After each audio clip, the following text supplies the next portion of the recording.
नमस्कार, उत्तराखंड समाचार में आपका स्वागत है। मैं नूतन वरुण। सबसे पहले मुख्य समाचार। राज्य में कोरोना के आज 25 मामले आए सामने। कुल मरीजों की संख्या हुई 1380। 663 लोग हो चुके हैं स्वस्थ। राज्य में अनलॉक 1 में धार्मिक गतिविधियों को अनुमति। शर्तों के साथ खुले होटल, मॉल और रेस्टोरेंट। कंटेनमेंट जोन और देहरादून नगर निगम क्षेत्र को फिलहाल राहत नहीं। बद्रीनाथ धाम में भी 30 जून तक नहीं कर सकेंगे दर्शन।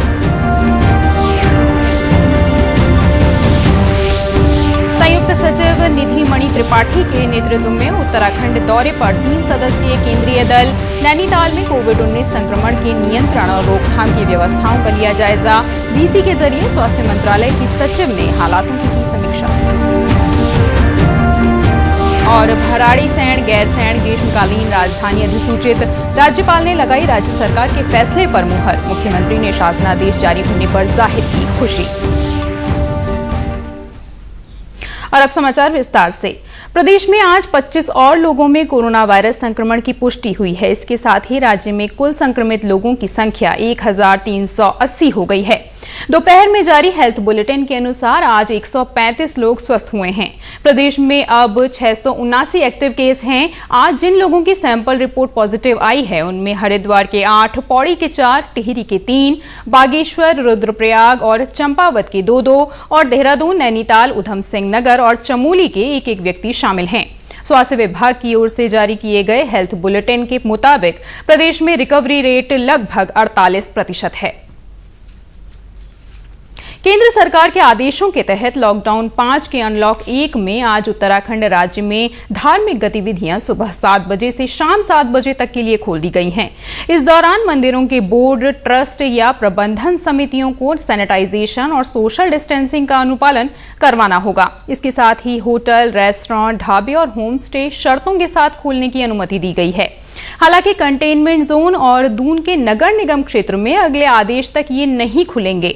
नगर निगम क्षेत्र में कोरोना संक्रमण को लेकर स्थिति नियंत्रण में आने के बाद ही अनुमति प्रदान की जाएगी। रविवार देर शाम मुख्य सचिव उत्पल कुमार सिंह ने बताया कि राज्य सरकार ने 4 धाम यात्रा को छोड़कर अन्य सेवाओं को खोलने के आदेश जारी कर दिए हैं। सरकार ने 4 धाम देवस्थानम बोर्ड को 4 धाम यात्रा शुरू करने का जिम्मा सौंपा है। हालांकि बद्रीनाथ यात्रा 30 जून तक नहीं शुरू की जाएगी। जिलाधिकारी की अध्यक्षता में आज हुई बैठक में मंदिर पदाधिकारियों, व्यापारियों और अन्य हक हकूकधारियों के बीच 30 जून तक यात्रा शुरू न करने पर सहमति बन गई है। बद्रीनाथ के संबंध में जैसे शासन के द्वारा दिशा निर्देश दिए गए थे कि सभी स्टेक होल्डर्स के साथ बैठक करके उनकी राय ले ली जाए, तो आज यहाँ व्यापार मंडल, होटल एसोसिएशन और जितने भी हमारे हक हकूकदारी धर्माधिकारी जी, इन सभी के साथ बैठक की गई और सबकी एक मत ये थी कि ये 30 जून तक अभी यात्रा ना शुरू की जाए और जितने लोग वहाँ पे जिनके होटल मकान वगैरह हैं उनको बस 1 दिन की अनुमति दी जाए, जिससे कि वो अपना लॉसेस वगैरह को एसेस कर सके। तो इसी के संबंध में संस्तुति सीओ देवस्थानम बोर्ड को भेज दी जाएगी और तदनुसार ही उस पर फाइनल निर्णय लिया जाएगा। प्रदेश के बाहर के लोगों को यात्रा और धार्मिक स्थलों में दर्शन की अनुमति नहीं होगी। होटल और होम स्टे संचालकों को साफ निर्देश दिए गए हैं कि वे कोरोना के लिहाज से 75 संवेदनशील शहरों से कोई बुकिंग नहीं लेंगे। शॉपिंग मॉल मालिकों को लिखित में देना होगा कि एयर कंडीशनर चलाने के लिए CPWD के मानकों का पालन करेंगे और केवल 50% दुकानें एक समय में खोली जाएंगी। अनलॉक 1 में प्रदेश के कंटेनमेंट जोन और दून के नगर निगम क्षेत्र को राहत नहीं मिली है। शासन के अगले आदेश तक यहां धार्मिक स्थल, मॉल, होटल और रेस्टोरेंट को बंद रखने के निर्देश दिए गए हैं। हालांकि देहरादून नगर निगम क्षेत्र के बाहर आने वाले मंदिर, मॉल, होटल और रेस्टोरेंट को खोल दिया गया है, लेकिन कुछ जगहों पर स्वेच्छा से मंदिर और रेस्टोरेंट को बंद रखने का भी निर्णय लिया गया है। प्राचीन बालाजी मंदिर के पुजारी ने कहा कि मंदिर को फिलहाल 15 जून तक बंद रखा जाएगा। उसके बाद आगे की स्थिति को देखते हुए श्रद्धालुओं को नियमों के तहत दर्शन करने की अनुमति दी जाएगी। मंदिर खोलेंगे तो पूरी व्यवस्था करने पड़ेगा, सैनिटाइज कराया जाएगा, आदमी को एक एक करके छोड़ा जाएगा और कोई न पैसा चढ़ाए न मूर्ति का छुएगा, ये कुछ नहीं होगा। आएगा जो सियान है, चटाई अपनी बैठने का तो चटाई अपनी ले आएगा, स्वयं उस पर बैठेगा। 2 आदमी 3 आदमी खड़े करेंगे, चेकिंग भी करेंगे, वो करने पड़ेगा, व्यवस्था पूरी बनाने पड़ेगी। वहीं दूसरी ओर एक ढाबा मालिक का कहना है कि ढाबा खोलने की अनुमति मिलने के बावजूद अभी ग्राहकों की संख्या न के बराबर है। हालांकि वो कोरोना के बचाव के लिए जारी गाइडलाइन का पालन कर रहे हैं। बाकी सब चीज़ों को ध्यान में रखते हुए अब हम इसे चालू करने की आज प्रक्रिया हमने चालू करी है। तो इसमें हमने सोचा है कि जो पैडल वगैरह, जो हैंड सैनिटाइजर वाला पैडल वाला स्टैंड होता है, उसको ला के बाहर रखेंगे और मास्क वगैरह का इंतजाम रखवाएंगे। कुछ हैंड सैनिटाइजर काउंटर पर रखेंगे। बाकी एक फोग मशीन आती है जिससे सारी टेबल सैनिटाइज हो जाती हैं, एक वो ला के रखेंगे हम लोग। और जो हमारे ग्राहक आएंगे ज़्यादा से ज़्यादा कोशिश करेंगे उनको डिस्टेंसिंग का उनका पूरा ध्यान रखा जाए। लगभग 2.5 महीनों से बंद पड़े नगर निगम के हाउस टैक्स जमा करने के काउंटर को भी अनलॉक 1 में आज से नई गाइडलाइन के तहत खोल दिया गया है। नगर आयुक्त विनय शंकर पांडे ने बताया कि नगर निगम के टाउन हॉल में हाउस टैक्स जमा करने के लिए काउंटर लगाए गए हैं। महामारी को देखते हुए एक दिन में सिर्फ 25 लोगों को ही टैक्स जमा करने के लिए टोकन दिए जा रहे हैं। हॉल में दूरी को ध्यान में रखकर ही 25 लोगों को बैठाया गया है। 18 मार्च से हम लोगों ने अपने सारे काउंटर्स बंद कर दिए थे और अब जैसा कि कुछ रिलैक्सेशन मिलना शुरू हुआ है, उसके क्रम में पूर्व में भी अखबारों में नोटिस दे दी गई थी कि 8 तारीख यानी आज मंडे से सैटरडे तक पर डे 25 लोगों को हाउस टैक्स जमा करने की परमिशन दी जा रही है। इसमें व्यवस्था हमने ये रखी है कि टाउन हॉल में ही अपने काउंटर बना दिए हैं। चूँकि टाउन हॉल में करीब हमारी 150 लोगों की सीटिंग कैपेसिटी है, तो एक सोशल डिस्टेंसिंग का भी अच्छे ढंग से पालन हो सकता है। अनलॉक 1 में आज हरिद्वार के मठ मंदिर श्रद्धालुओं के लिए खोल दिए गए। तीर्थ नगरी हरिद्वार में सुबह ही मंदिर खोले जाने की प्रक्रिया शुरू कर दी गई। हर की पैड़ी पर स्थित मंदिरों को पूरे विधि विधान के साथ खोला गया। यहां पहुंच रहे श्रद्धालुओं को गंगा स्नान की भी अनुमति दी गई।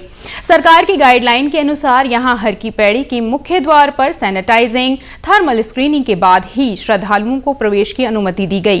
गंगा सभा के महामंत्री तन्मय वशिष्ठ ने मंदिर खुलने और तीर्थ नगरी के फिर से गुलजार होने पर खुशी जताई है। जो भी हर की पौड़ी क्षेत्र में श्रद्धालु प्रवेश कर रहे हैं, जो भी लोग प्रवेश कर रहे हैं, सभी के लिए थर्मल स्कैनिंग की जा रही है। साथ ही साथ हैंड सैनिटाइजिंग की भी व्यवस्था यहाँ पर की गई है और बिना मास्क के हर की पौड़ी क्षेत्र में किसी को प्रवेश नहीं करने दिया जा रहा है। और साथ ही साथ हमारे द्वारा सुबह भी हर की पौड़ी क्षेत्र का सैनिटाइजिंग कराई गई और अब दोपहर में अब दोबारा कराई जा रही है और शाम को आरती से पहले फिर हमारे द्वारा सैनिटाइजिंग कराई दी जाएगी। सरकार के आदेशों का पालन करते हुए होटल व्यवसायियों द्वारा यात्रियों के ठहरने के लिए आज से होटल भी खोले गए। होटल एसोसिएशन के अध्यक्ष कुलदीप शर्मा ने बताया कि होटल सरकार के आदेशों का पूरी तरह से पालन कर रहे हैं। हम ये चाहते हैं कि टूरिस्ट अधिक से अधिक संख्या में आए, लेकिन सोशल डिस्टेंसिंग का पालन करते हुए, सरकार द्वारा जो गाइडलाइन दी गई है उनका पालन करते हुए अगर यात्री आते हैं तो हमें बेहद खुशी होगी और किसी तरह की कोई रोक नहीं है। वो आए यहाँ पर गंगा का स्नान करें। जो मेन जो है हमने डोर्स के ऊपर आप देखेंगे हमने लगा दिया है कि बिना मास्क के प्रवेश जो है नहीं किया जा सकता है। सैनिटाइज का यूज़ करना है, पीपी किट का यूज़ किया जाएगा जो हमारे स्टाफ है उसके द्वारा। इसके अलावा रूम को जो सैनिटाइजेशन करना है उसका हमने व्यवस्था कर ली है। कोविड-19 के संक्रमण के नियंत्रण और रोकथाम की व्यवस्थाओं का जायजा लेने के लिए केंद्र सरकार की 3 सदस्यीय टीम 4 दिन के उत्तराखंड दौरे पर है। दरअसल ये टीम संबंधित राज्यों के जिलों और शहरों के भीतर प्रभावित क्षेत्रों में रोकथाम के उपायों के क्रियान्वयन में राज्य के स्वास्थ्य विभाग की मदद कर रही है। इस टीम में संयुक्त सचिव वाणिज्य एवं उद्योग मंत्रालय निधिमणि त्रिपाठी के साथ उपनिदेशक एनसीडीसी डॉक्टर निशांत कुमार और उपनिदेशक एनसीडीसी डॉक्टर प्रणय वर्मा शामिल हैं। टीम के सदस्यों से स्वास्थ्य मंत्रालय भी लगातार संपर्क में है। कोरोना से देश में ज्यादा प्रभावित 38 जिलों में से एक नैनीताल में वीडियो कॉन्फ्रेंसिंग के जरिए स्वास्थ्य सचिव प्रीति सूदन ने टीम के सदस्यों से वार्ता कर हालात का जायजा लिया। टीम सबसे पहले हल्द्वानी के मोती नगर स्थित कोविड-19 केयर सेंटर पहुंची, जहां उन्होंने सीएमओ और जनपद के अन्य उच्च अधिकारियों संग बैठक कर व्यवस्थाओं का जायजा लिया। साथ ही ग्रामीण क्षेत्रों का भ्रमण कर प्रवासियों के लिए बनाई गई व्यवस्थाओं के बारे में भी टीम ने जानकारी हासिल की। वाणिज्य एवं उद्योग मंत्रालय के संयुक्त सचिव निधिमणि त्रिपाठी ने कहा कि कोरोना से लड़ने के लिए पहाड़ों से लेकर मैदानी क्षेत्रों तक के लिए शासन प्रशासन ने बेहतर तरीके से रणनीति बनाई है।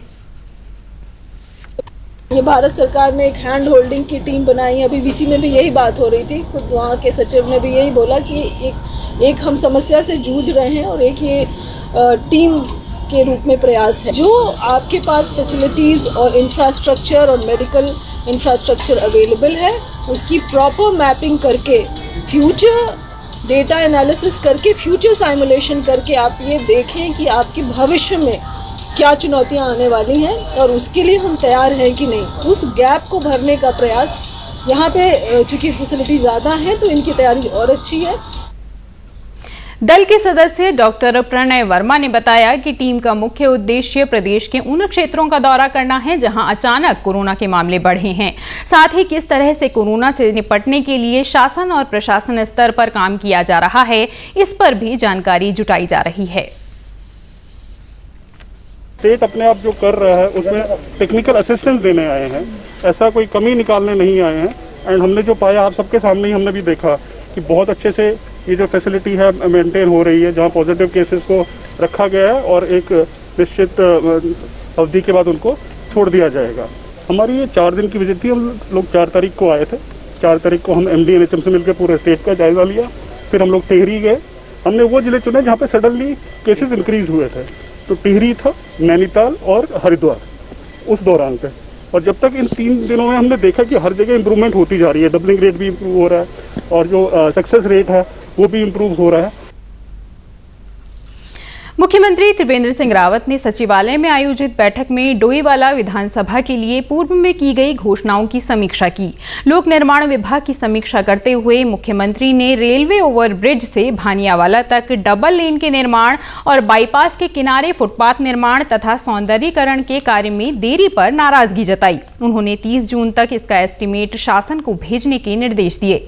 मुख्यमंत्री ने नागल ज्वालापुर से डोईवाला के मध्य सड़क चौड़ीकरण का कार्य, डोईवाला विधानसभा क्षेत्र के अंतर्गत अन्य सड़कों का निर्माण और चौड़ीकरण के शेष कार्यों को जल्द पूरा करने के निर्देश दिए। उन्होंने राजकीय इंटर कॉलेज रानी पोखरी में स्वर्गीय राजेंद्र सिंह शाह की मूर्ति जल्द स्थापित करने के भी निर्देश दिए। जल जीवन मिशन के तहत होने वाले कार्यों के लिए केंद्र को प्रस्ताव बनाकर भेजा जाए। भराड़ीसैंण गैरसैंण को ग्रीष्मकालीन राजधानी अधिसूचित कर दिया गया है। राज्यपाल बेबी रानी मौर्य की ओर से राज्य सरकार के इस फैसले पर मुहर लगने के बाद अब गैरसैंण को उत्तराखंड की ग्रीष्मकालीन राजधानी बनाने का औपचारिक शासनादेश जारी हो गया है। वहीं मुख्यमंत्री त्रिवेंद्र सिंह रावत ने शासनादेश जारी होने पर खुशी व्यक्त की है। शासनादेश हो चुका है और उत्तराखंड की जनभावनाएं और तमाम वो लोग जो उत्तराखंड से बाहर रहते हैं और उनके अलावा भी तमाम लोगों ने उस समय बहुत खुशी जाहिर की थी इसमें। विश्व धरोहर नंदा देवी राष्ट्रीय पार्क में इन दिनों वन्य जीवों और जड़ी बूटियों की निगरानी ड्रोन से की जा रही है। रेंज अधिकारी धीरज चंद्र बिष्ट ने बताया कि इस बार शिकारियों को दबोचने के लिए चमोली में वन विभाग जंगलों में सशस्त्र गार्डों की तैनाती कर गश्त करवा रहा है। साथ ही नंदा देवी राष्ट्रीय पार्क सहित उच्च हिमालयी क्षेत्रों में ड्रोन से भी शिकारियों पर पैनी नजर रखी जा रही है, ताकि बेशकीमती वन संपदा और बर्फबारी की वजह से निचले स्थान पर आने वाले जंगली जानवरों को किसी प्रकार का कोई नुकसान न पहुंचे। लॉकडाउन देखते हुए ज़्यादातर अवैध आखिट और अवैध पातन के संबंध में हम लोगों को द्वारा गश्त की जा रही है।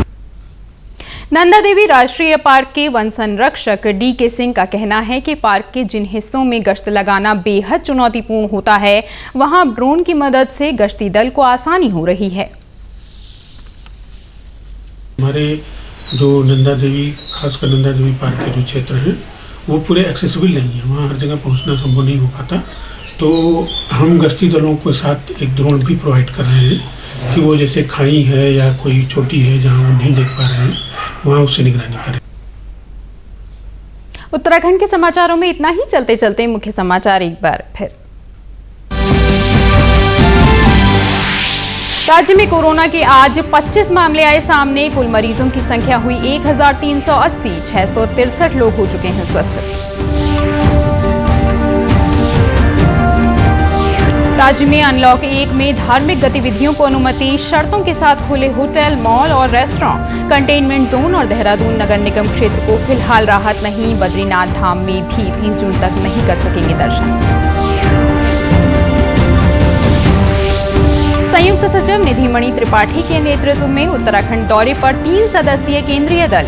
नैनीताल में कोविड-19 संक्रमण के नियंत्रण और रोकथाम की व्यवस्थाओं का लिया जायजा। वीसी के जरिए स्वास्थ्य मंत्रालय की सचिव ने की हालातों की समीक्षा। और भराड़ीसैंण गैरसैंण ग्रीष्मकालीन राजधानी अधिसूचित, राज्यपाल ने लगाई राज्य सरकार के फैसले पर मुहर। मुख्यमंत्री ने शासनादेश जारी होने पर जाहिर की खुशी। नमस्कार।